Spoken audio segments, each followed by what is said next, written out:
बिस्मिल्लाहिर्रहमानिर्रहीम। अस्सलाम वालेकुम नाज़रीन, आप यूट्यूब चैनल देख रहे हैं। मैं इमरान खान हूँ। नाज़रीन, बड़ा अजीबोगरीब पंगा हो गया था। अब चीज़ें अभी भी नहीं पता कि किस तरफ जाएंगी, लेकिन जब मैं ये वीलॉग कर रहा हूँ अब तक की सूरत हाल आपके सामने रख देता हूँ। पाकिस्तान तहरीक इंसाफ ने अब एक मुतालबा सामने रख दिया, और मुतालबा ये सामने रखा है कि इमरान खान साहब से मुलाकात करवाई जाए। उन्होंने कहा जी 3 बंदे हैं जिन्हें इमरान खान साहब से मिलवाया जाए, और मिलवाने के बाद फिर हम ये तय करेंगे कि हमने जो कौमी सलामती कमेटी का इजलास बुलाया जा रहा है उसके अंदर कैसे शिरकत करनी है। अच्छा, ये तो पाकिस्तान तहरीक इंसाफ ने अब कहा ना, जब बहुत सारी आवाज़ें उठी। पाकिस्तान तहरीक इंसाफ का सोशल मीडिया, पाकिस्तान तहरीक इंसाफ के नज़रियाती कारकुन, वो सारे के सारे अपनी क़यादत के खिलाफ खड़े हो गए, वरना क़यादत ने तो काम डाल दिया था।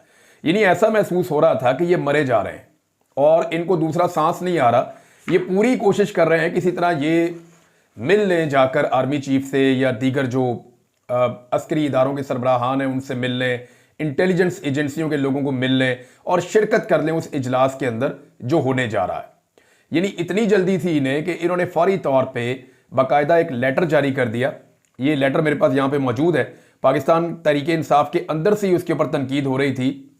और जनाब लेटर के अंदर लिखा क्या, ये लिखा जनाब के 18 मार्च 2025 को 11 बजे जो एक मीटिंग होगी पार्लियामेंट हाउस में इस्लामाबाद में, हमारे फॉलोइंग यानी ये जो मंदरजा झेल हमारे एमएनएज और सेनेटर्स हैं वो इसके अंदर शिरकत करेंगे इस मीटिंग के अंदर।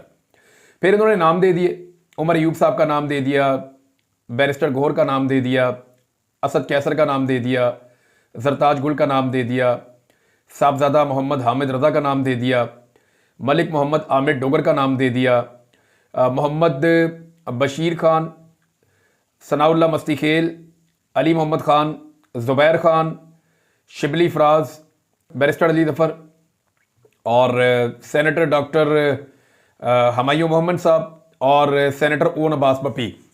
अच्छा जी, ये 14 नाम इन्होंने दिए। इनमें से 8-9 नाम जो हैं वो खैबर पख्तूनख्वा के हैं, लेकिन हैरत की बात यह है कि इनमें ज़्यादातर लोग जो हैं वो होम्योपैथिक हैं। यानी एस्टेब्लिशमेंट अगर खुद कोई लिस्ट बनाकर देती तो इससे मुख्तलिफ ना होती, मिलती जुलती यही होती। इक्का दुक्का लोगों को निकाल कर ज़्यादातर यही लोग होते, वो ये चाहते कि यही लोग आएँ और आकर हमारे सामने बैठे, क्योंकि फिर सुम्मुन बुकमुन यानी खामोशी के साथ बैठकर ये सुनने वाले लोग हैं, ये तो किसी किस्म की मुदाखलत में यकीन ही नहीं रखते और एस्टेब्लिशमेंट के साथ किसी किस्म का झगड़ा भी नहीं चाहते। अभी जो इस्लामाबाद के अंदर वहाँ कुछ जर्नलिस्ट हैं, उन्होंने मेरे से रब्ता किया, उन्होंने बताया, और ये वो जर्नलिस्ट हैं जो कीमतें अदा कर रहे हैं। वो जर्नलिस्ट हैं जिनको ऑफ एयर कर दिया गया है, जिन्हें सिर्फ इसलिए कि वो इमरान खान साहब की जो बयानात हैं या इमरान खान साहब का जो एक नैरेटिव है वो पाकिस्तान के लोगों तक पहुंचाने का काम कर रहे हैं, उस वक्त जबकि रियासत ने मना कर दिया। रियासत ने सख्ती से मना किया कि जी इमरान खान साहब की बात लोगों तक नहीं पहुंचानी। तो इन सहाफ़ियों को सजाएं मिली हैं, इनको नौकरियों से निकाल दिया गया है, इनमें बेशतर के ऊपर मुकदमात भी दर्ज हुए हैं। मुझे इन्होंने फ़ोन करके बताया कि जनाब इस्लामाबाद में इन्होंने एक अफ्तारी की पाकिस्तान तहरीक इंसाफ ने, और फुल प्रोटोकॉल दिया उन सहाफ़ियों को जो एस्टेब्लिशमेंट के बहुत करीब हैं, और उनसे ये आइडियाज़ डिस्कस करते रहे कि कैसे हम एस्टेब्लिशमेंट के करीब हो सकते हैं, कैसे हम ये सारी सिचुएशन तब्दील कर सकते हैं, हमें रास्ता दिखाएं। अच्छा, इनको बेवकूफ़ों को इतना नहीं पता कि जिनसे ये उम्मीद लगा रहे हैं वो तो टाउट टाइप के लोग हैं। ये जब एस्टेब्लिशमेंट की आपके साथ सुलह होनी है तो इन्होंने साथ जहेज में आना है। ये वो सहाफ़ी हैं जिस वक्त एस्टेब्लिशमेंट की आपके साथ सुलह होगी तो ये पैकेज के साथ आएंगे, इनके ऊपर आपको मेहनत करने की ज़रूरत नहीं है। जिस वक्त एस्टेब्लिशमेंट कोई भी फैसला कर लेती है ये उस फैसले के साथ जाकर खड़े हो जाते हैं। नॉर्मली ऐसा ही होता है, आइंदा भी ऐसा ही होगा। तो अब जनाब मशवरा ये पाकिस्तान तहरीक इंसाफ को दिया जा रहा है, और पाकिस्तान तहरीक इंसाफ ये बातें अंदर खाने कर भी रही है कि जनाब हमने बड़ी ज्यादतियां की हैं एस्टेब्लिशमेंट के साथ, हमने बड़ा जुल्म किया है, हमारी जानिब से भी गलतियां हुई हैं एस्टेब्लिशमेंट के खिलाफ, उनकी बातें ठीक हैं, हमें जो है वो अपने आप को ठीक करना पड़ेगा। यानी इमरान खान सोशल मीडिया की वजह से अंदर है, ये भी वो कहना शुरू हो गए। अब पाकिस्तान तहरीक इंसाफ में ये बात हर थोड़े दिन बाद किसी ना किसी बंदे के मुंह से बाहर निकलवाई जाती है कि जी सोशल मीडिया जिम्मेदार है इमरान खान साहब की कैद के लिए। हर थोड़े दिन बाद ये बात कही जाती है कि सोशल मीडिया की वजह से जो है, क्या सोशल मीडिया की वजह से इमरान खान की हुकूमत गिराई गई थी? क्या सोशल मीडिया, ये तो जनरल बाजवा को एक्सटेंशन चाहिए थी, तब तो सोशल मीडिया की कोई तनकीद भी नहीं थी, तब तो पूरा सोशल मीडिया एस्टेब्लिशमेंट के साथ खड़ा हुआ था।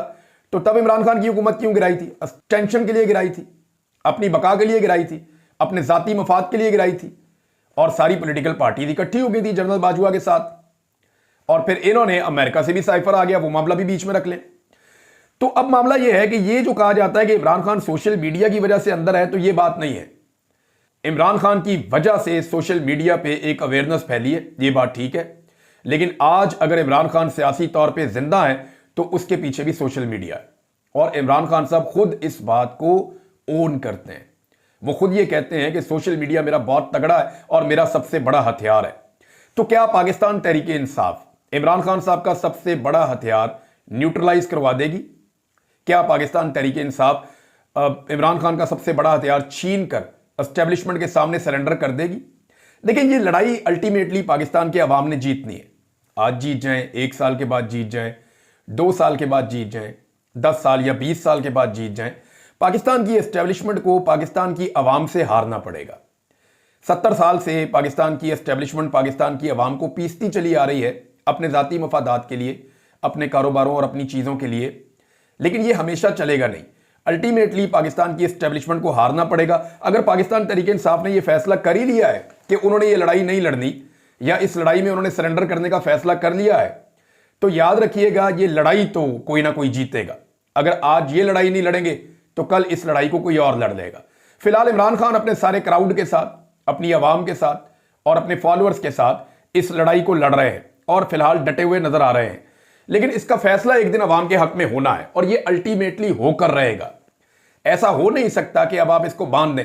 यानी वो कहते हैं ना, ये नवा कट्टा खुल गया, तो ये कोई नवा कट्टा नहीं खुला हुआ, ये कट्टा बहुत पहले का खुला हुआ है।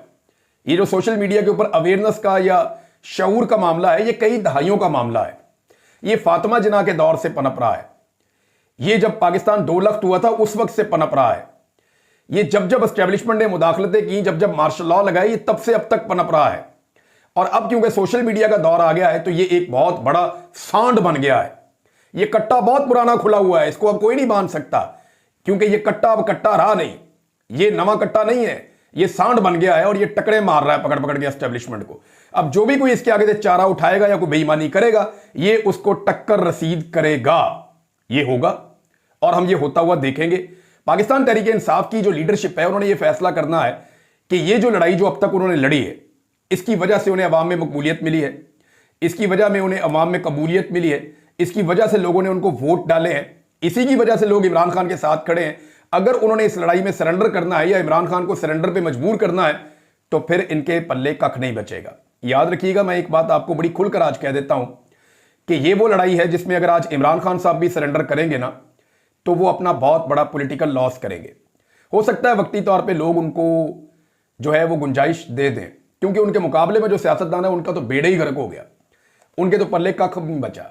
लेकिन अगर इमरान खान साहब इस लड़ाई को मंतकी अंजाम तक नहीं लेकर जाते और एस्टेब्लिशमेंट को या मिलिट्री को उसके असल रोल के अंदर नहीं भेजते और फौज से सियासी इख्तियारात वापस नहीं लेते और एजेंसियों की सियासत के अंदर मुदाखलत बंद नहीं करवाते, पाकिस्तान के अंदर इंसानी हकूक की खिलाफ वर्जियां, जाली मुकदमात बनवाना या जबरी गुमशुदगियां, ये चीजें अगर इमरान खान साहब सेटल नहीं करते तो फिर इमरान खान साहब को भी इसी रद्द-ए-अमल का एक दिन सामना करना पड़ेगा।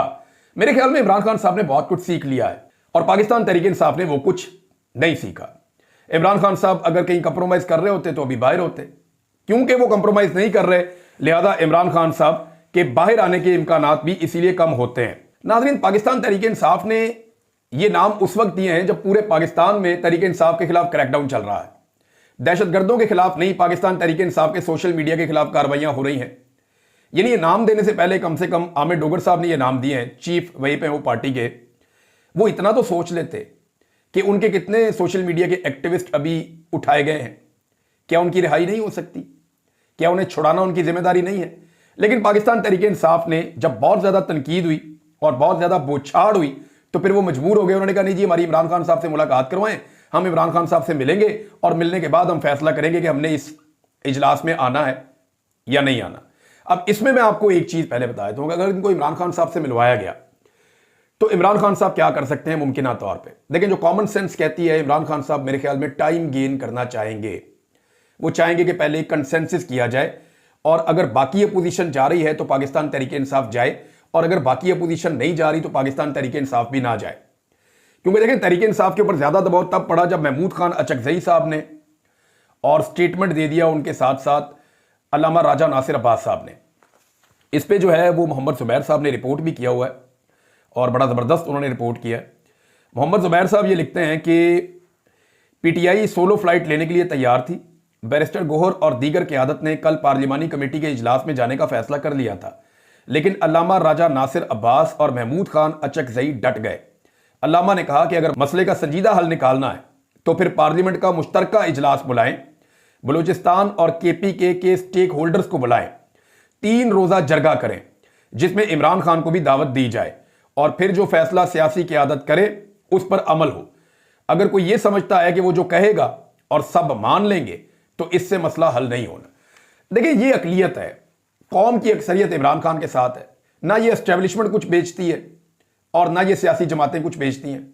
इवन अगर पीटीआई के लोग भी जाके बैठ जाएं तो इनकी औकात क्या है भाई? 70% से ज्यादा आवाम तो इमरान खान के साथ खड़ी है, तो सारे मानते हैं, हुकूमत भी मानती है, अपोजिशन भी मानती है, 2/3 अक्सरियत तो उसके पास है।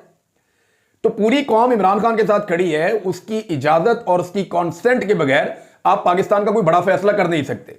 अगर आप करेंगे तो कौम उस फैसले को मानेगी, इसके लिए कोई शर्त नहीं है जब तक कि आप इमरान खान साहब से इजाजत ना ले लें या उनकी कॉन्सेंट ना ले लें। पाकिस्तान का बिलाखिर वो सबसे बड़ा लीडर है और उसके पास ये इख्तियार है कि वो पाकिस्तानी अवाम का फैसला करे। ये तो वज़ीर आज़म के पास भी नहीं है, वो बेचारा 17 सीटों वाली पार्टी है ना, जरदारी के पास है, उनकी भी थोड़ी सी सीटें हैं।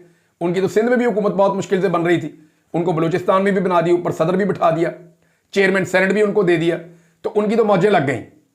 और आजकल ये लोग बंदरबांट कर रहे हैं कि जब पंजाब में आप मुझे इतना हिस्सा दे दें, सिंध में आप मेरे से इतना हिस्सा ले लें, इतने मुझे आप सवाबदीदी फंड दे दें, इतने अरब मुझे दे दो, इतने अरब मेरे बंदों को दे दो, गवर्नर को ये इख्तियार दे दो, उसको ये पैसा दे दो। इस चक्कर से बाहर पीपल्स पार्टी और पीएमएलएन आ ही नहीं रहे।